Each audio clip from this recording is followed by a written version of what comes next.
Good morning student. I am Lakshmi Sharma. आज हम chapter 4.1 exercise का सेकंड क्वेश्चन करेंगे। फर्स्ट क्वेश्चन हमने पिछले एक्सरसाइज में कर लिया था। अगर आपने नहीं देखा, फर्स्ट क्वेश्चन में नहीं देखा हो, नहीं समझा हो, तो आप पिछले वीडियो को देख के उसमें से समझ सकते हैं। ठीक है, आज ही हम एक्सरसाइज 4.1 का सेकंड क्वेश्चन करते हैं। देखते कैसे सॉल्व करेंगे। तो सबसे पहले तो हमें स्टेटमेंट पढ़नी है। अगर हमें स्टेटमेंट अच्छे से समझ आ जाएगी तो हम क्वेश्चन भी अपने आप जल्दी सॉल्व कर लेंगे। अगर स्टेटमेंट ही नहीं समझ आए तो क्वेश्चन नहीं हो पाएगा। इसलिए पहले स्टेटमेंट को हम ध्यान से समझते हैं, उसमें क्या पूछा गया है। सबसे पहले तो represent the following situation in the form of quadratic equation. तो ये क्वेश्चन दिया हुआ उसको बस एक क्वाड्रेटिक इक्वेशन की फॉर्म में हमें राइट करना है। ठीक है, रिप्रेजेंट करना है। फर्स्ट पार्ट है सेकंड क्वेश्चन का। The area of rectangular plot is 528 metre square. The area of a rectangular plot is 528 metre square. इस क्वेश्चन के अंदर एक रेक्टेंगुलर प्लॉट दिया हुआ है, उसका एरिया गिवन है आपको 528 metre square.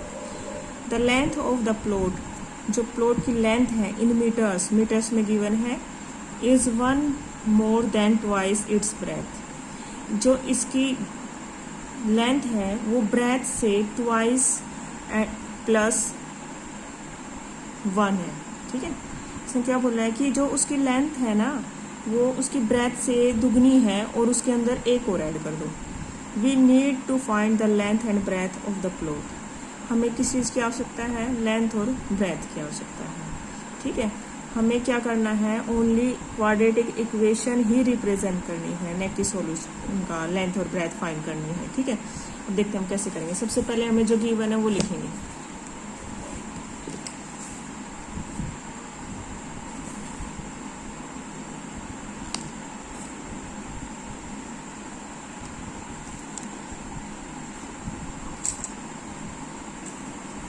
Question number second का फर्स्ट पार्ट है area of a rectangular part plot is equal to 528 metre square. ठीक है, हम लेट कर लेते हैं, जो हमें गिवन नहीं है हम उसे लेट कर लेते हैं। देखो आपको ये रेक्टेंगुलर प्लॉट गिवन है। ठीक है, ये इसकी लेंथ है और ये आपकी ब्रेथ है। उन्होंने क्या बोला है? जो आपकी लेंथ है वो ब्रेथ से दुगनी और प्लस 1 है। ठीक है, यानी कि मान लेते हैं हम जो हमारी ब्रेथ है वो b है। ठीक है, और जो लेंथ है वो क्या होगी आपकी? 2b plus 1। 2b प्लस 1 कैसे? Twice of breadth and plus 1। ठीक है, देखो हमें जो हमने थर्ड चैप्टर में पढ़ा था उसके अंदर हमें x भी की भी नीड होती थी और y की भी, पर अब हमें बस एक ही वेरिएबल की आवश्यकता होगी। फोर्थ चैप्टर के अंदर हम ओनली फोर्थ चैप्टर में ओनली हम 1 ही वेरिएबल का यूज़ करेंगे। या तो हम b लेंगे या फिर l लेंगे। हम यहाँ पे b ले रहे हैं। लेट कर लेते हैं। Late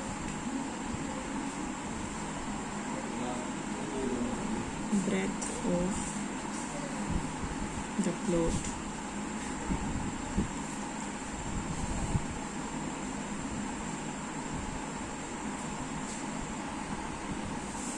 equal to b।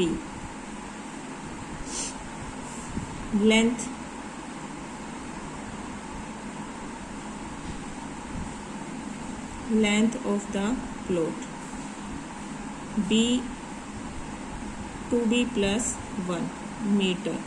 ये भी मीटर है आपका। ठीक है, अब एरिया निकालेंगे हम।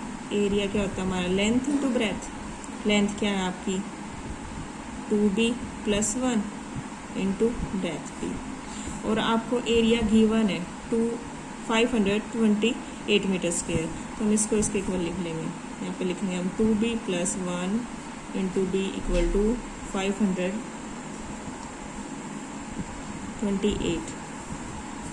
2b² + b के अंदर मल्टीप्लाई कर देंगे, ये आ गया आपका, इसको भी इधर लेके आएंगे, -528 = 0।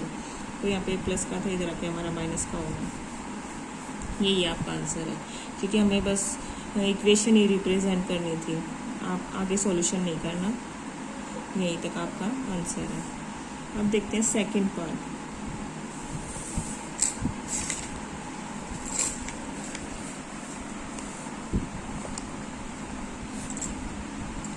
सेकंड पार्ट में क्या गिवन है, the product of 2 conjunctive positive integer is 306।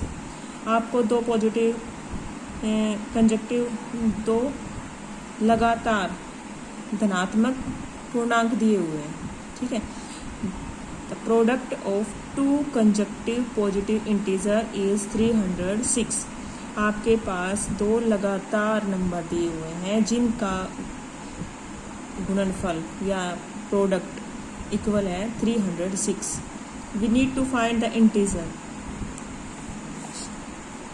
अब इस क्वेश्चन के अंदर हमें इक्वेशन बनाने के लिए क्या ज़रूरत है, 2 कंजक्टिव इंटीजर्स की ज़रूरत है। तो देखते हैं हम कैसे निकालेंगे, तो सोल्व करते हैं इसको। सबसे पहले हमारे पास जो गिवन है वो लिख लेते हैं, और जो हमें सोल्व करना है उसको हम लेट कर लेते हैं। इस क्वेश्चन के, इन क्वेश्चंस के अंदर सबसे पहले ना हम जो भी हमें सोल्व निकालना होता है, जो भी फाइंड करना होता है, हम उसे लेट कर लेते हैं। कैसे? सबसे पहले लिखेंगे हम let first number, let be the first number equal to x and the second number, second number क्या होगा। अब यहाँ पे हम y नहीं मानेंगे कभी भी सेकेंड नंबर को। क्वाड्रेटिक इक्वेशंस के अंदर ओनली 1 वेरिएबल होता है। तो अब सेकेंड नंबर क्या होगा, तो इसने बोला कंजक्टिव पॉजिटिव इंटीजर, यानी कि लगातार है वो नंबर। यानी कि अगर हम 3 ले रहे हैं एक नंबर, तो दूसरा नंबर हमारा 4 होगा। अगर हम 7 ले रहे हैं एक नंबर, तो अगला 8 होगा, ऐसे। तो हमारा x है, तो अगला क्या होगा, x + 1, ठीक है। अब इन्होंने क्या बोला है, हम लिखेंगे अकॉर्डिंग टू द क्वेश्चन, या इसको हम शॉर्ट फॉर्म में लिख देते हैं ATQ।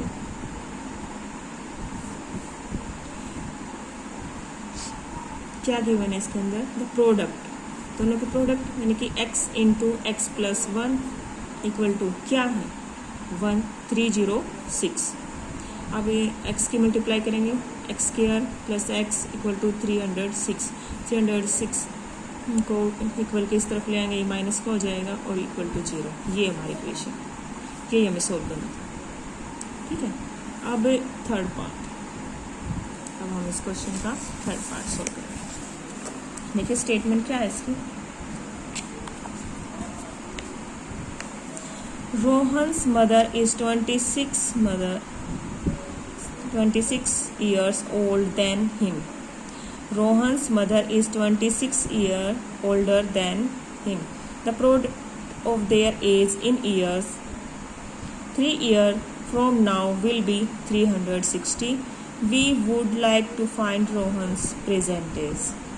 तो इसमें क्या पूछा गया आपसे, क्या बताया गया है, सबसे पहले ये समझने की ज़रूरत है। यहाँ पे हम क्या देख रहे हैं कि इसमें क्या बताया कि रोहन की जो माता जी हैं वो उससे 26 ईयर ओल्ड है, बड़ी है, ठीक है। The product of their age in years के अंदर दी हुई है। 3 years from now will be 360। देखो जहाँ पर भी विल दिया हो ना आपका स्टेटमेंट में, तो समझ लेना कि आपको वहाँ पे जो ईयर्स गिवन है वो ऐड करने हैं, ठीक है। यानी कि उन्होंने बोला है कि 3 साल बाद उन दोनों की जो एज है उनकी अगर हम प्रोडक्ट कर देते हैं तो वो आपको पास 360 आ जाएगी, ठीक है। तो सबसे पहले हम लेट कर लेते हैं रोहन की, जो हमें फाइंड करना है उसी को क्वेश्चन के अंदर आपको दिया हुआ है। लेट कर लेते हैं हम यहाँ पे, let Rohan's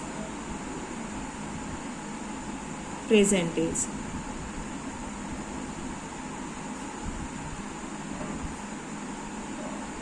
equal to x year, ठीक है। रोहन्स मदर एज, रोहन्स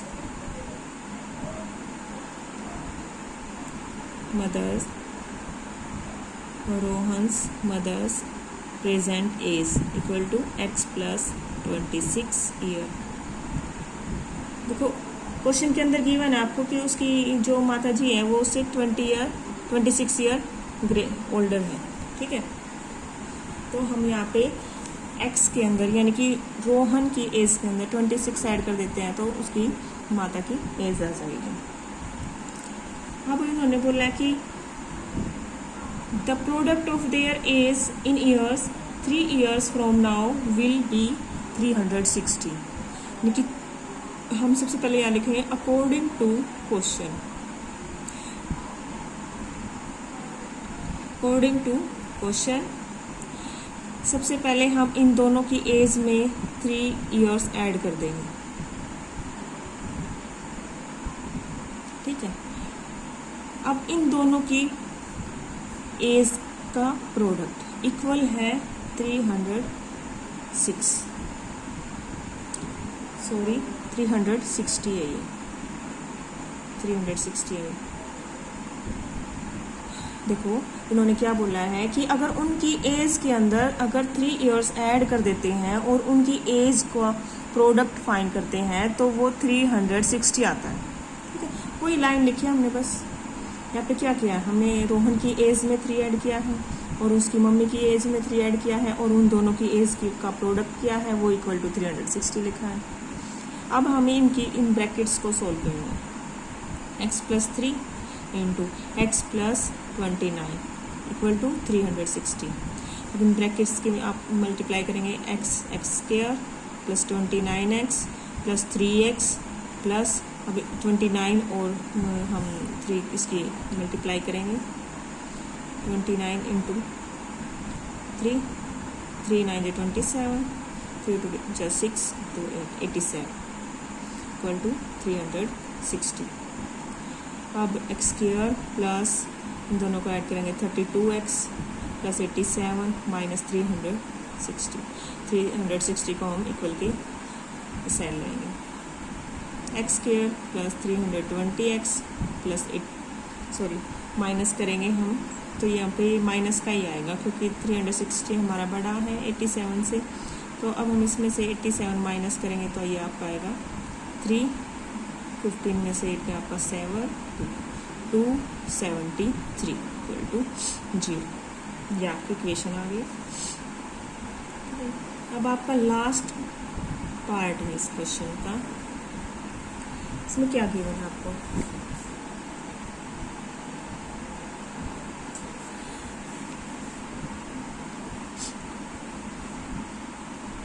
इसके लास्ट पार्ट को हम अगली वीडियो में सोल्व करेंगे क्योंकि वीडियो ज़्यादा लंबी हो जाएगी इससे, ठीक है। अगर आपको ये वीडियो पसंद आए तो इसको लाइक और सब्सक्राइब करना ना भूलें प्लीज़। Thank you.